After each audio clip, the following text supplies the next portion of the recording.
waxaa sare u kac laga dareemayaa ka ganacsiga iyo iibsiga dharka hudheeda suuqyada magaalada Muqdisho waxa ay ganacsatada yaryar ee garab rartada ah ay ka raadiyaan nolosha qoyskooda kuwaasoo ka iibsada dharka shacabka Soomaaliyeed gaar ahaan dadka barakacayaasha ee ku nool gobolka Banaadir iyo dadka danta yar ee aan awoodin inay gataan dharka cusub ka ganacsiga dharka celiska ah ayaa kaalin weyn ka qaata horumarka ganacsiga suuqyada magaalada Muqdisho maadaama dharka hudheeda ay ka shaqeystaan dhalinyaro oo ay u noqotay shaqo abuur si ay ugu maareeyaan nolosha reerkooda iyadoo ganacsatada garab raratada ana suuqyada ku wareejiya alaabada kala duwan ku soo badanayaan suuqyada magaalada Muqdisho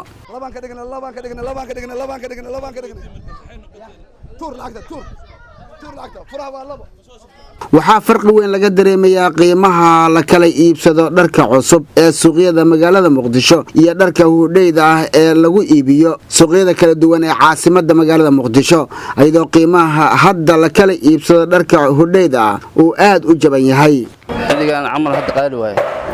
xilli kuleelana waa iska raqiis waa kaasa hadda qiimaha la kala iibsado waxa u yar $2 okay حاجة هذه كاجي ما دام كان تجسوا بكار سوق بكار سوق عتا هكا سوق خليف عمرك بشرة قليلة ما شاء الله كيف إذا أنفع حلقان أساسا قليلة qaar ka mid ah ganacsatada yaryar ee garab raratada ah iyo dadka ka shaqeeya dharka hudheeda ayaa ka warbixiyay qiimaha la kala iibsado dharka celiska qiimahan ku soo qaadna waa $70 laga siiyaa anaga xabada laba waa gadnaa hal ibar waa gadnaa hal waa gadnaa waa iska macaashna waxna waa helna waxna waa waynaa nolol maalmeedka waa raadinaa bulshada maxaa ugu baaqanaysaa nadafina waxna u gataan dharku aad buu u fiican yahay waaba lagu aroosaaba dharkan jaakada uu leeyahay koorad buu leeyahay dabagaabyo uu leeyahay wax weeye bulshada waxaa u jeedinaa inay aad u qaataan bahalkan Falastiin Aadan Faarax waxa ay ka mid tahay haweenka ka ganacsada dharka waxayna kula kulannay goobteeda shaqada bundada say u kala lacag badan tahay midna $200 lagu soo qaataa mid yar $70 lagu soo qaataa mid $60 lagu soo qaataa